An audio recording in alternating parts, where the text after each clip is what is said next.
The story begins when a proud, independent honor student returns to her boarding house after school, expecting a normal day. She expects a normal, quiet day, but a handsome college guy suddenly welcomes her like he already lives there. Her brain instantly panics. She has never seen him before, and now he stands there acting like this is completely normal.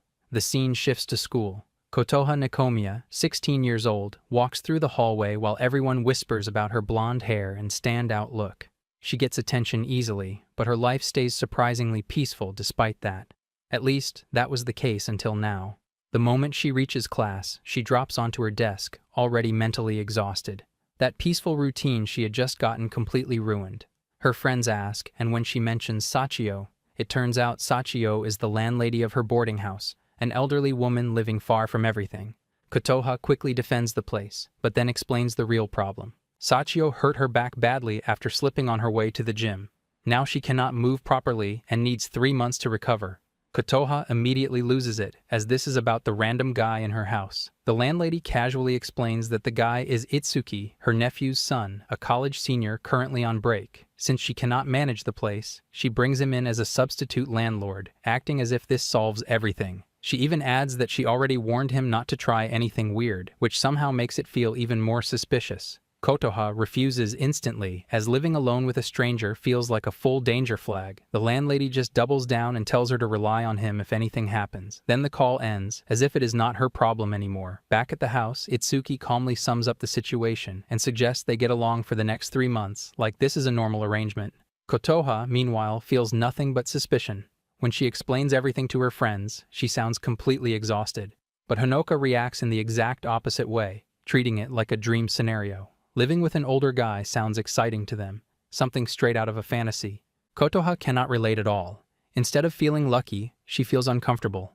The way he acts only makes it worse. Fancy meals appear out of nowhere, her room stays perfectly clean without her doing anything, and he even serves tea like some high-class host. Her friends find it amazing. They even joke that she should just make him her boyfriend already, while others point out that a college guy getting close to a high school girl sounds straight up creepy. Outside the school, someone has been standing near the gate for a while, catching attention. Students start whispering, trying to figure out who he is. Some think he might be a parent, maybe an older brother, or someone's boyfriend. But when Kotoha notices him, her whole body tenses. She recognizes him instantly. It is Itsuki. Her friends call her to come look, but before they realize it, Kotoha disappears from the classroom. Next thing, she stands right in front of him, already frustrated. She demands to know why he shows up at her school like this. Itsuki, completely calm, explains that she forgot her lunch, so he brought it for her. Since he does not have her contact, this was the only option. He even starts wondering what he should do next, as if this situation makes perfect sense. Kotoha just stares at him, questioning everything. For her, this feels unreal. Right at that moment, a teacher approaches after hearing about a suspicious person near the school. The teacher recognizes Kotoha. Kotoha recognizes the teacher, Kumada, from student guidance, and her mood drops even more. He starts yelling right away, targeting her piercings and appearance like usual.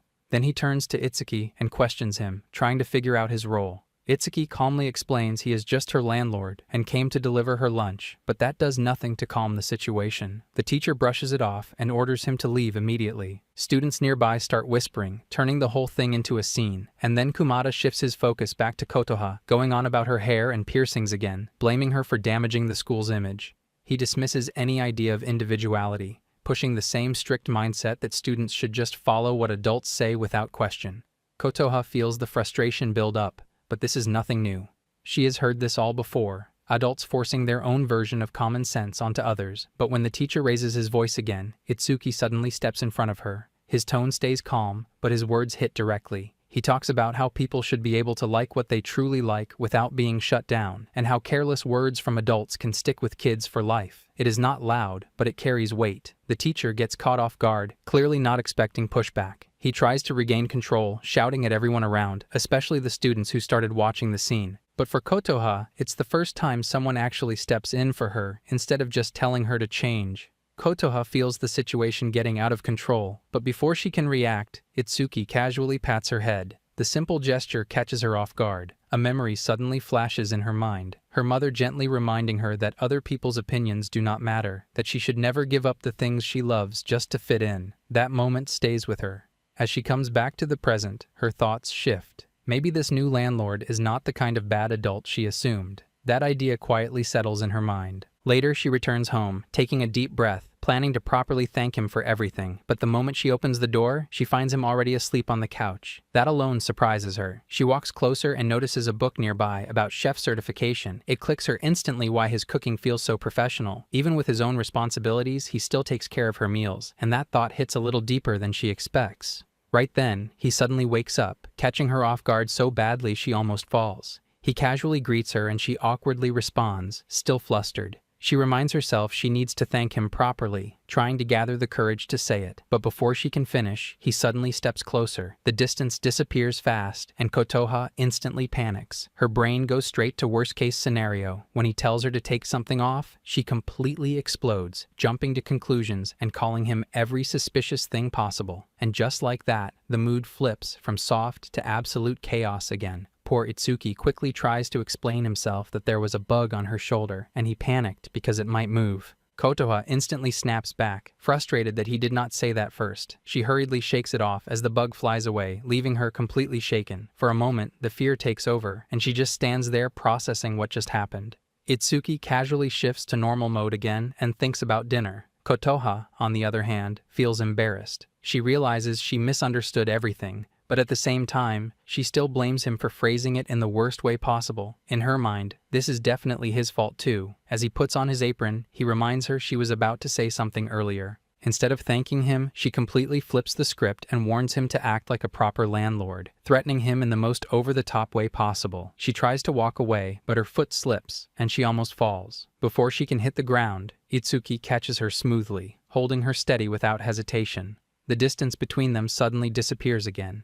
Itsuki calmly reassures her, promising to take care of things properly, even saying he will make sure she stays happy. The words sound sincere, but the way he says them hits way too strongly. Kotoha turns completely red, her thoughts going into chaos mode again. She immediately snaps back, yelling that it is not what he says, but how he says it, that causes all the problems. And just like that, their daily life begins that feels anything but peaceful. The next morning starts like a 5-star hotel ad. Itsuki cooks a full breakfast, pancakes, eggs, bacon, and everything, looking illegal for a regular weekday, while Kotoha runs a full beauty routine like she is preparing for a final boss fight. By the time they sit down, he casually mentions she wakes up at 6 a.m. every day. She casually applies makeup, and bro just mentally pauses. He realizes her routine takes hours, and now he is low-key questioning life choices. But for Kotoha, this is not just getting ready, it connects to her past. She remembers getting judged and mocked for how she looked, even though she just liked cute things. That experience hits hard, and she decides to change things her own way. She starts dieting, learns makeup, and slowly builds herself into the version she always imagined. And somewhere along the way, she actually starts liking herself more. Big character glow-up arc unlocked. Now, makeup feels like her strongest armor. Not just looks, but confidence.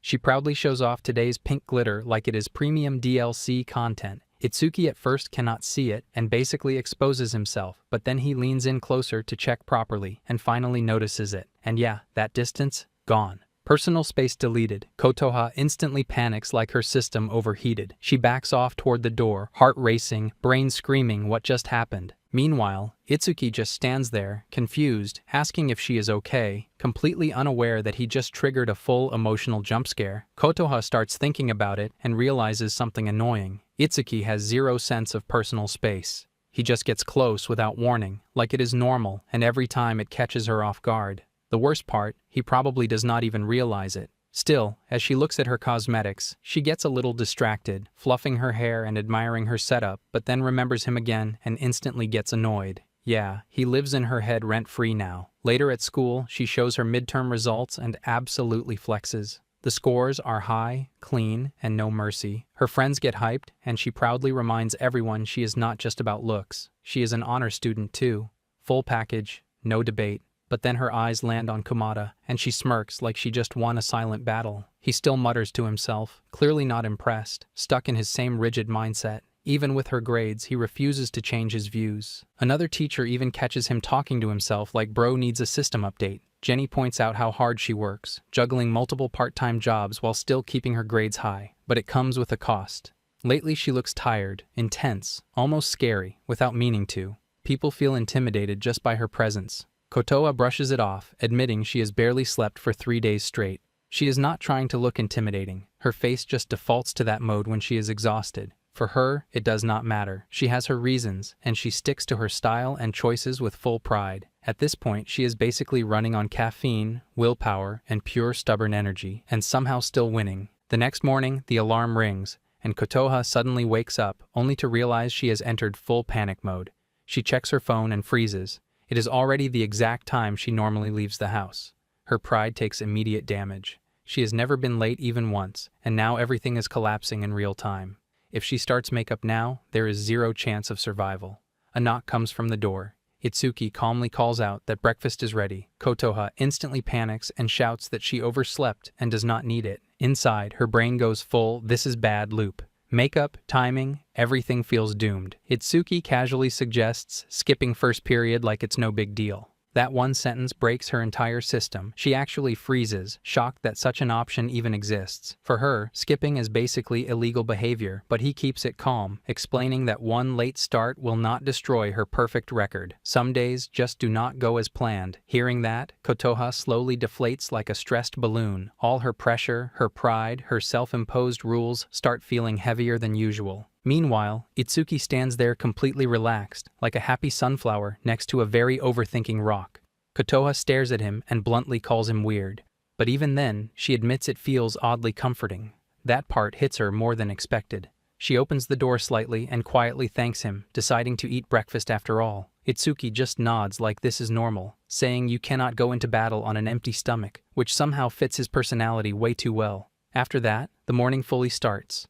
Kotoha returns to full transformation mode, makeup, accessories, everything perfectly done. She calls it her gal morning routine, acting like she just unlocked a higher-level version of herself. Today feels different, better, sharper, more put together. When she steps out, she confidently declares she is basically level 100 today, fully maxed out and ready. Then Itsuki, completely casual, says she looks cute. That one word hits harder than anything else that morning. Her brain stops, her pride crashes, her face instantly turns bright red. She panics internally, then loudly denies everything and rushes out of the house as if nothing had happened. And just like that, another chaotic morning begins. The scene shifts to Kotoha finally snapping. She looks at the table, full restaurant-level food, flowers, everything spotless, and just loses it. In her mind, this is way too much. She questions what he even thinks she is, some kind of celebrity or rich lady living a luxurious life. She demands to know why everything always feels so extravagant. Itsuki answers simply, he just wants her to stay healthy. That answer hits, but not in a good way. Then her suspicion kicks in. She questions if all of this comes from her rent money. Itsuki just laughs it off, treating it like practice for his cooking, calling it a win-win. Kotoha immediately shuts that down.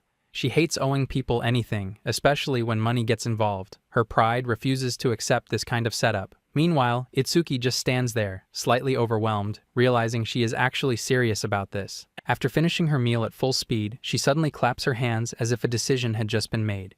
No part-time job today means she has time. Perfect.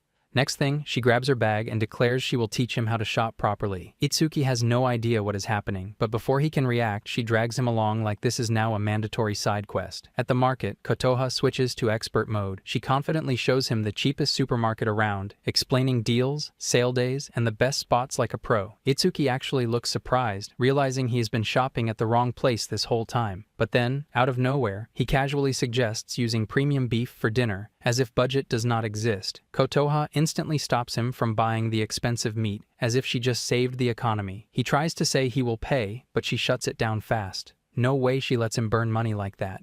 In her head, this guy is either rich or just built differently.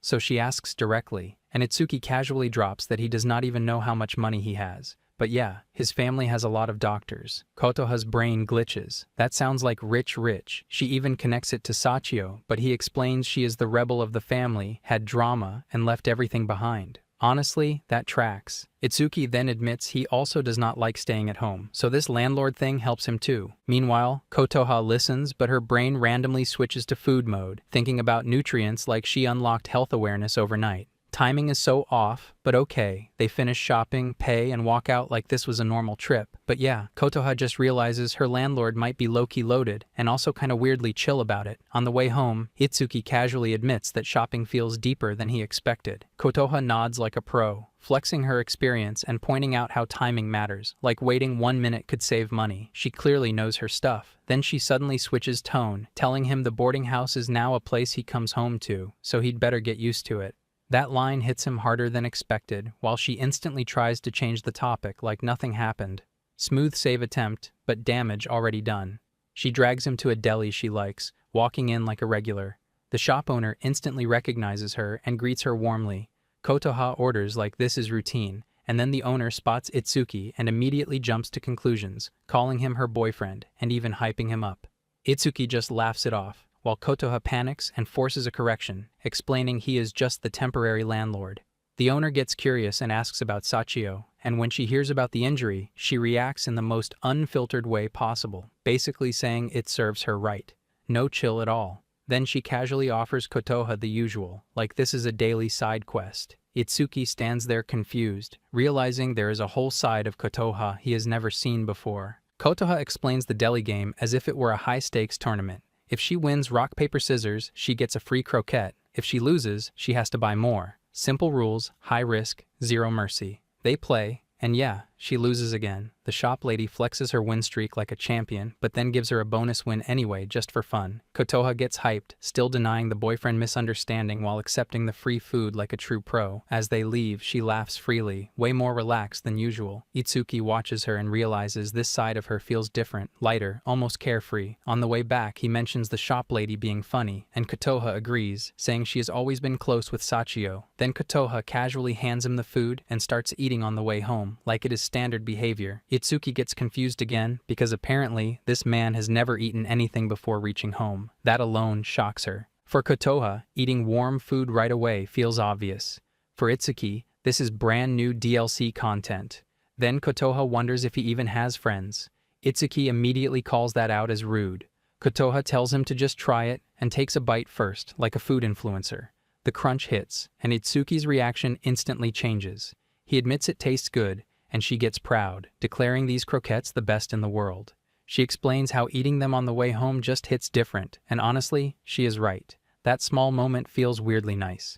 Itsuki agrees, and the vibe suddenly looks like a low-budget rom-com scene. Then Kotoha switches to serious mode again. She tells him to stop going overboard with housework and acting perfect all the time. For her, that place is his home too, not some workplace where he has to try so hard. She does not want to feel like she is being taken care of like a child. She insists she can handle herself. Itsuki listens and simply asks if that means he does not need to spoil her anymore. That one line hits her straight in the heart. Her brain freezes and she starts overthinking what he even means by that. Meanwhile, he just stands there smiling like he dropped that line on purpose.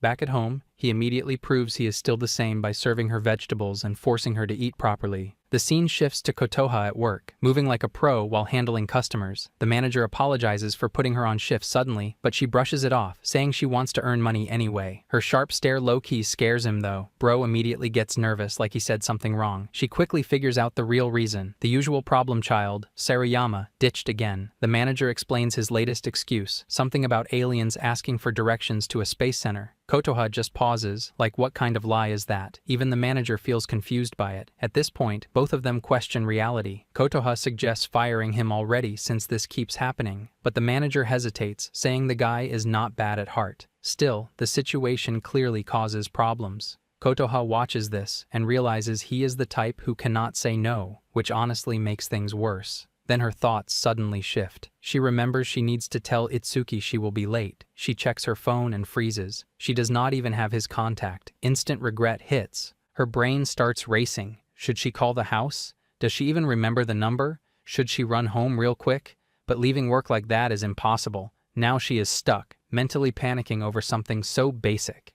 A simple contact exchange was completely missed, and now it turns into a full crisis. Classic Kotoha moment. Kotoha tries to talk to the manager, but work suddenly turns into chaos mode. Customers keep piling in with random requests, packages, copy machine issues, postage drama, everything at once. Her brain goes from calm to full panic speedrun. Orders keep coming, Machines break, rules change, and she just keeps moving like a survival game character on low HP. By the time the rush ends, she is completely exhausted. She finally breathes, thinking it is over, but then realizes it is already 8 p.m. That hits her. She wonders if Itsuki might be worried, but then shrugs it off, imagining him chilling with a book like usual. Right at that moment, a loud crash echoes. Both of them jump. The manager freaks out instantly, thinking it is something scary, while Kotoha stays a bit more grounded, guessing it is just a storm. But then the lights suddenly go out. Yeah, now it gets worse. The manager completely loses it, talking about ghosts, while Kotoha tries to stay rational, even pointing out that the place is new, so ghosts make no sense. Still, the dark, the silence, and the tension hit different. Then she notices something outside, a figure standing near the door. And just like that, both of them jump to the worst conclusion. The lights come back on, and Kotoha rushes outside, only to freeze. Itsuki stands there, completely soaked, looking like he just walked out of a storm cutscene. She panics, asking why he is even here in this condition. He flips the question back, asking what she is doing out so late. She explains the sudden shift, then pauses as it clicks. He actually came out looking for her. Itsuki admits it without hesitation. He got worried that something might have happened on her way home. Hearing that, Kotoha tries to brush it off, acting tough and saying she can handle herself easily. She even flexes her stamina like she is built for survival mode. But then he suddenly grabs her hand. Everything stops. His expression changes, serious but soft at the same time. He calls her out, questioning why she acts like she is alone in this. Of course, he is going to worry about her. That hits differently. For a moment, they just look at each other, both stuck in that quiet, unexpected tension. Then reality interrupts as the manager awkwardly offers a towel from inside, breaking the scene completely. Itsuki politely refuses, saying he will head home and take care of it there. Meanwhile, Kotoha stands there, lost in thought. They barely know each other, no real connection, no shared past, yet he still came out in the rain just for her. That feeling does not make sense to her. Then he casually asks if she has her phone, apologizing for not asking sooner. And just like that, the moment shifts again, but something between them clearly changes. Kotoha stands there, completely lost in her thoughts. Even though she is just a tenant, nothing more, Itsuki runs around in the rain just to find her. Itsuki calmly tells her to contact him if anything ever feels wrong, then turns to leave like it's no big deal. But for Kotoha, it is a big deal. Way too big. Her emotions start acting up. She tries to shake it off, but yeah, damage already done. And then reality hits, as Itsuki sneezes. The next day, he catches a cold like a true NPC who ignored weather warnings. The following day, Itsuki is completely down with a fever. Kotoha checks his temperature and immediately goes into full panic mode. 38.4 degrees Celsius. Itsuki, still acting like a zombie with confidence, says it is nothing serious. She drags him straight to his room like a strict nurse, telling him sick people belong in bed. Itsuki tries to stay stubborn, but she is not having it. Kotoha looks at him and realizes it hits because of yesterday. He literally went out in the rain looking for her. That thought makes her guilt creep in. She tries to cover it by acting strict again, saying she will bring medicine, and he just needs to rest. But Itsuki refuses to stay put and grabs the door like a kid trying to escape bedtime. He even worries about her school. They both struggle over the door like a weird comedy scene until it suddenly opens, and Kotoha loses balance. Itsuki instinctively catches her, but then his body gives up at the same time, and he basically collapses onto her. Kotoha freezes for a second, then realizes she is now holding a fully exhausted landlord who has zero energy left. She complains that he is heavy, but still holds him anyway, and just like that, the roles flip for a moment. The one who always worries about others finally becomes the one being taken care of. Itsuki finally falls asleep, and Kotoha lets out a relieved sigh. She has shifted into full caretaker mode and even brought cold medicine and got him to rest properly. In the kitchen, she starts preparing something simple. Itsuki just lies there listening, thinking she is way too fired up for someone who is technically just his tenant. As he lies there staring at the ceiling, a strange feeling creeps in. He feels bad about doing nothing. The world keeps moving, but he is still stuck. That quiet gap starts to feel a little heavy, almost lonely, in a way he cannot explain properly. Eventually, he falls asleep. Later, he wakes up slowly and sees Kotoha sitting nearby, watching him quietly. She panics a little, asking if he woke her up, but what shocks him more is the setup around him. The bed is filled with stuffed animals. Kotoha explains that whenever she had a fever or could not sleep as a kid, her mother would fill the bed with stuffed toys so she would not feel alone. She adds that it helps make things feel less lonely. Itsuki tries to act normal, insisting he is not a kid, but Kotoha shuts that down immediately. Then she gently places a cold patch on his forehead and even puts a sticker on him, as if it's part of the treatment. Kotoha nods and explains the sticker thing like it is completely normal and randomly boosts your mood on bad days.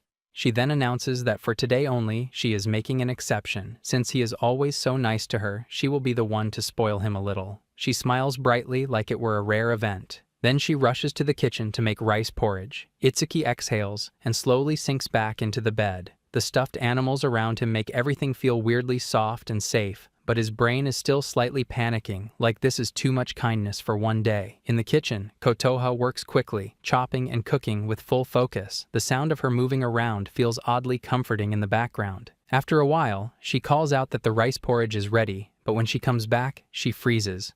Itsuki is already asleep again, completely peaceful, with a faint, relaxed expression like he finally let his guard down. She quietly mutters that he looks like he is in heaven. After recovery time, he refuses to return the stuffed animals. Kotoha immediately calls him out, saying the rental period is over and demanding them back. The peaceful vibe instantly gets destroyed when Kotoha suddenly spots her friends outside her house.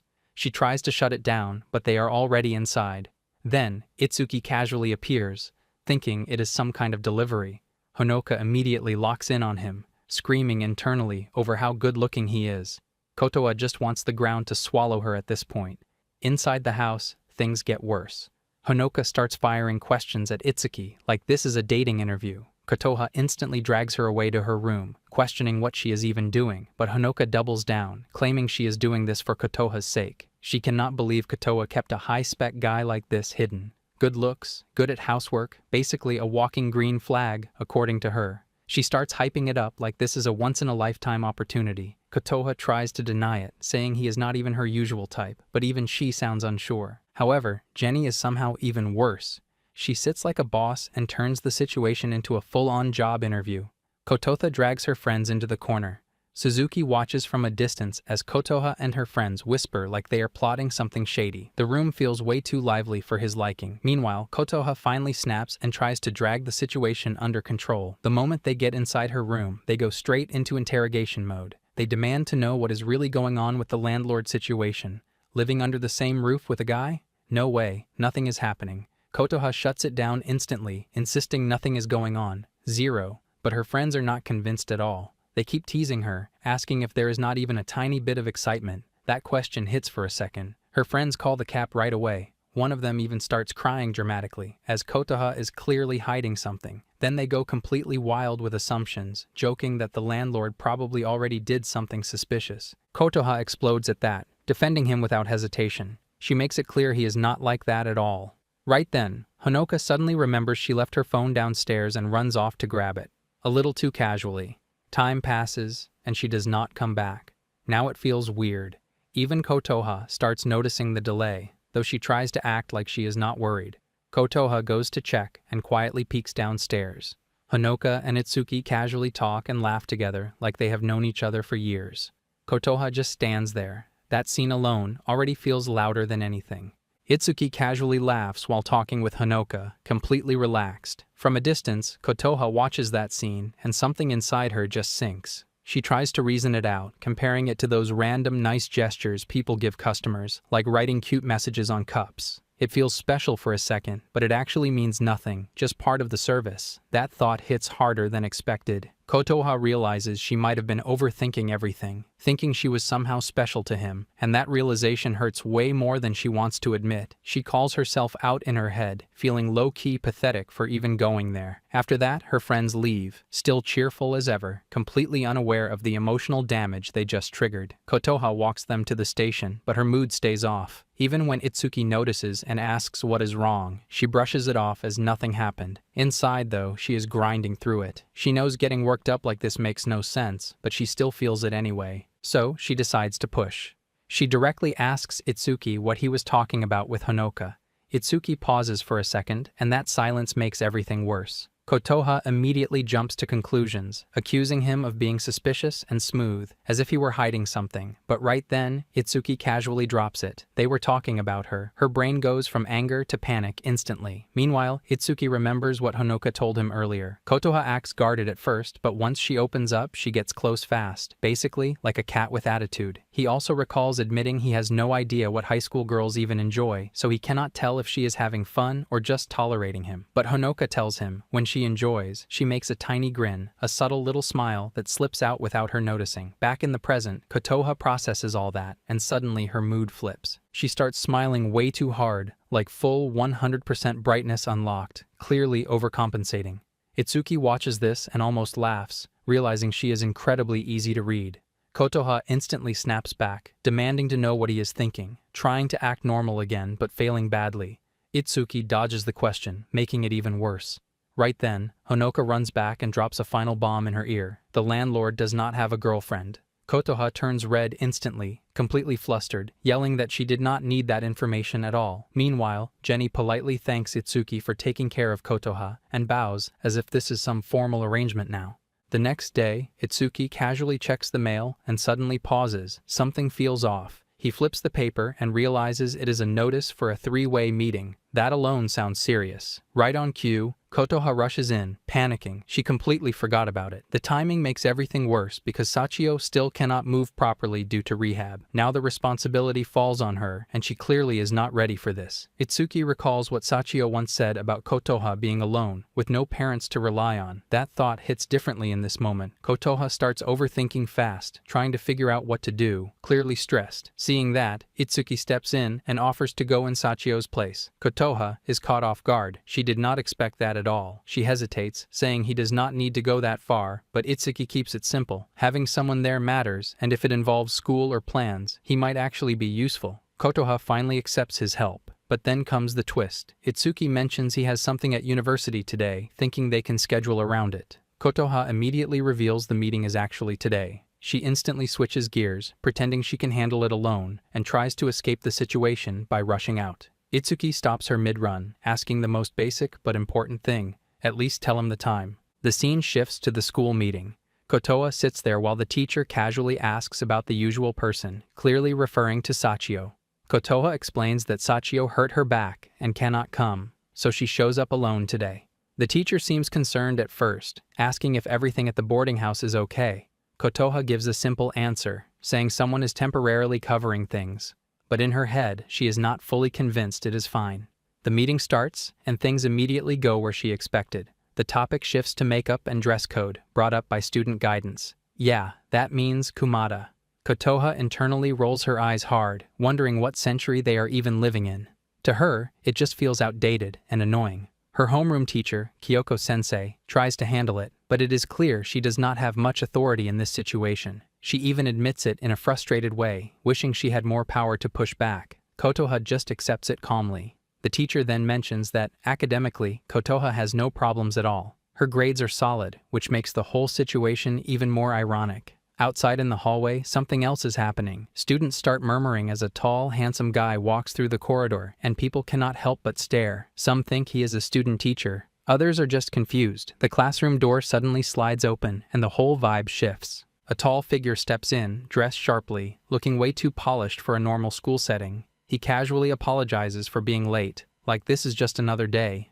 Kotoha freezes. Her brain takes a second to process it. Itsuki is standing right there, in a suit, looking like he just unlocked main character mode. He calmly introduces himself, saying he will act as Kotoha's guardian for the meeting. Kotoha immediately panics, asking what happened to his work and why he even came. Itsuki just brushes it off, saying her meeting matters more, then casually adds that it took time to get ready since he has not worn a suit in a while. Kotoha cannot even argue. She just stares, low-key shocked at how different he looks like this. Same guy. Completely different aura. The teacher interrupts, trying to understand who he is. Kotoha quickly explains he is the temporary landlord, and Itsuki introduces himself properly. The teacher pauses for a second, internally questioning how someone this young is acting as a guardian, but decides to move on anyway. The meeting continues, and this time, everything feels more stable. Itsuki handles things calmly, speaks properly, and actually supports Kotoha in a way she did not expect. After it ends, they step out, and Kotoha admits it.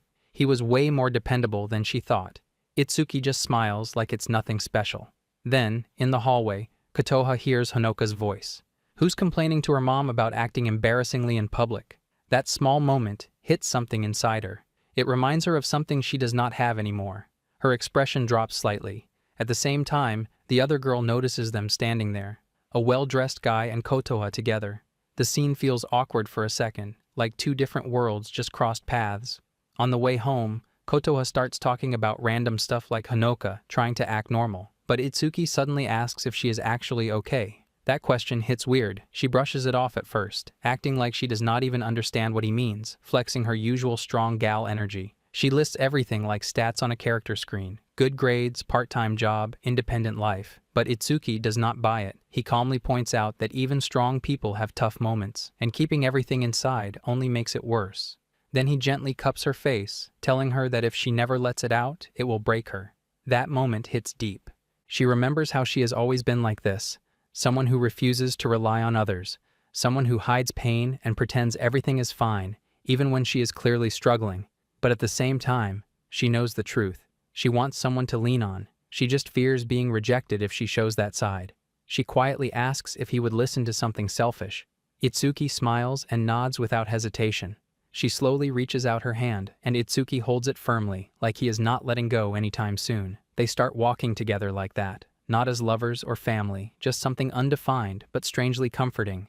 She even gets annoyed at herself for letting him get this close to her heart, but she cannot deny it anymore. Then, Itsuki casually asks if she wants to grab food before heading home. Kotoha instantly shouts that she wants ramen, full energy restored. The scene flashes back to Kotoha's first year in the dorm. The moment she arrives, two seniors instantly lock onto her like she is some rare spawn. They crowd around her, hyping her looks and everything. Sachio steps in, telling them to stop scaring the new girl. Those two seniors keep teasing her non-stop, treating her like their new favorite toy. They even joke about bathing together. Kotoha keeps rejecting them, but they only find that funnier. Even though it feels chaotic, that becomes her normal. Then winter hits, and everything suddenly feels quiet. Both seniors get busy with exams, and for the first time, the dorm feels empty. Kotoha notices it, more than she expects. So one day, she walks up to their room. She brings them hot milk, trying to support them in her own way. The seniors immediately melt, calling her way too cute for doing something like that.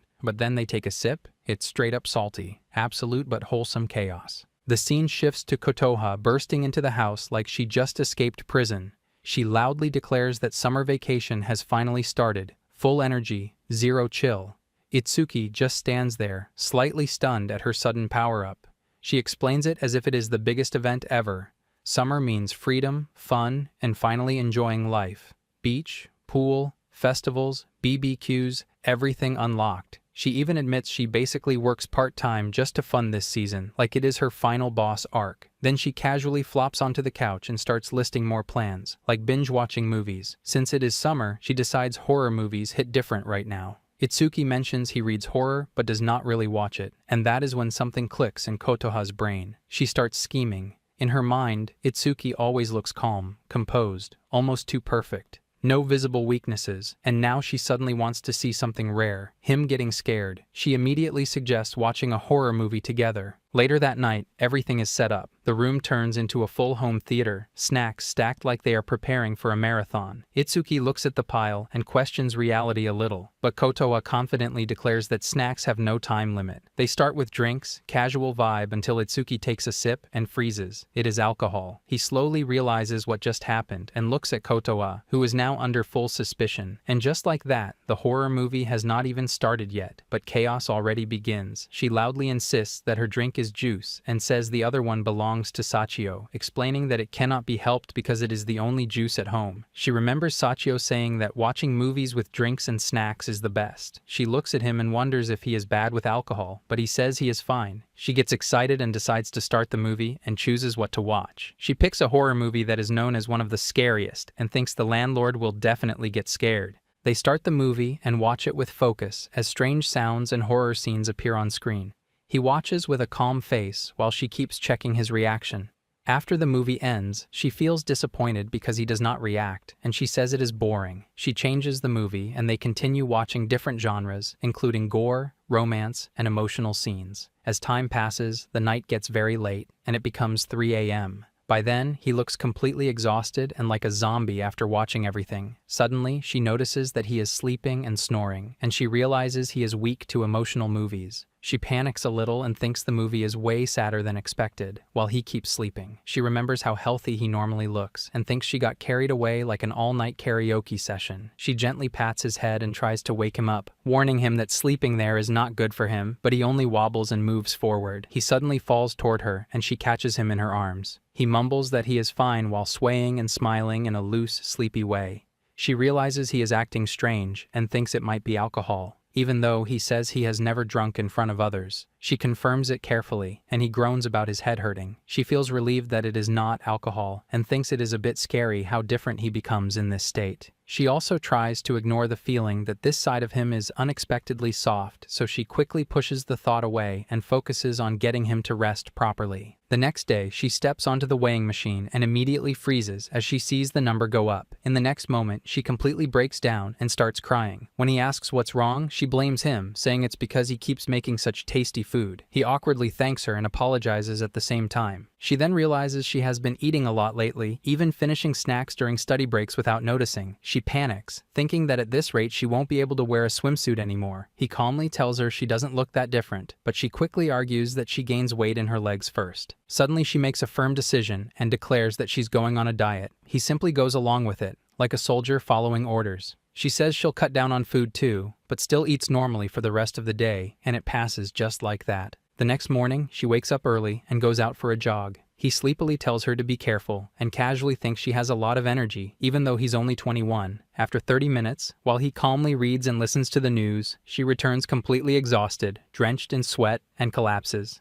At the same time, the news warns about extreme heat and advises people to avoid unnecessary outdoor activity. He asks if she's okay, and she complains that the heat feels unbearable and the world feels broken. He tells her not to push herself too hard, but she refuses. She insists that once she decides something, she never backs down and will definitely succeed. She starts following a strict breakfast routine like a model's diet, and her dieting continues every day. After a week, she becomes completely exhausted, her energy gone, and she struggles to even move. Even then, she worries about skipping her daily run because she's afraid of becoming lazy, but her body finally reaches its limit after balancing workouts with her part-time job. At that moment, he enters her room and casually puts a cookie in her mouth.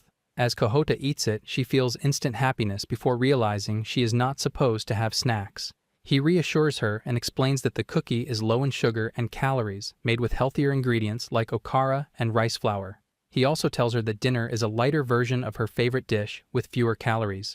Through this, he shows her that dieting does not have to be strict and painful, and that enjoying the process matters if she wants to keep going. She thinks about it and accuses him of pampering her, saying he speaks so easily because he does not care whether she is fat or skinny. He calmly admits that he does not really care about body types and says it might just be his own opinion. As she stares at him, he quietly adds that not being able to see her enjoy her meals makes him feel a little sad. That line hits her hard and she turns red, completely flustered. She panics and demands to know who taught him to say things like that, but then quickly gives in, saying if he insists that much, she has no choice but to accept his help. From that point, he supports her properly by preparing low-calorie meals and even joining her in workouts like yoga and strength training at home. She realizes how naturally he catches her off guard and how much easier everything feels with him around. After some time, she finally reaches her target weight and celebrates, giving him full credit while excitedly talking about bringing snacks back in moderation. She admits to herself that the process feels fun because she does not go through it alone. Then she suddenly wonders if he also loses weight and asks him about it, but he casually says he does not really check. When she presses him, he recalls his last health check and mentions his weight, which completely shocks her. Without another word, she immediately decides to go for another run, even though her diet is already finished, stubbornly insisting that the number does not matter at all. After that, she looks at him and points out that his hair must feel hot in this weather. He casually agrees and mentions it has gotten a bit long. She immediately gets interested and asks if she can play around with it, and after a brief hesitation, he allows it without much thought. She gets excited and starts trying different hairstyles on him, slicking it back, adding small styles, and even experimenting with random looks just for fun. He simply sits there and lets her do whatever she wants while she enjoys herself like it is a personal makeover session. Pookie MC notices how seriously she gets into it, while for him, it does not matter much at all. In the end, both of them casually sit together, eating, while their front hair tied with clutchers. The scene shifts to them going out for a beach trip. The car drives through a tunnel and everyone gets excited, shouting that they finally arrived. As soon as they come out, the ocean stretches out in front of them. The girls immediately explode with excitement, amazed after so long, reacting to the strong, salty smell of the sea. They start arguing playfully about whether it's really the smell of the sea or just salt, keeping the mood loud and fun. Meanwhile, he sits quietly, wondering if it's really okay for him to come along. Honoka's brother, who is driving, reassures him with a laugh, saying that more people just make the trip better, even though he clearly should be focusing on the road. Honoka then casually mentions that this trip is also meant to help her brother get over a broken heart. This makes things a bit awkward, especially when his name comes up along with the girl he likes. As the conversation continues, they realize that both guys are actually the same age. When he mentions his university, everyone is shocked to learn that he attends a prestigious medical school. The contrast becomes obvious, as the others joke about their own carefree college lives, while he sits there calmly, as if it's nothing. He laughs along, but there's a slight sadness in his expression, as if he's remembering something from the past. The moment passes quickly as they arrive at the beach, which is full of people enjoying their vacations. The girls get excited and rush to take selfies before their makeup and hair get ruined. Nearby college students casually watch and comment on how young and energetic they look. Soon, they jump into the water and start having fun, swimming and playing around. Without realizing it, she stays a little closer to him. While in the water, she notices something and excitedly calls out to him, thinking he's right beside her. But when she turns, it's actually her friend. She immediately feels embarrassed and tries to brush it off. Her friend teases her, pointing out how natural it has become for her to look for the landlord first. That comment hits her harder than expected, and she goes quiet, trying to hide her reaction. After that, she steps away and heads toward the stalls to buy something cool to drink and eat.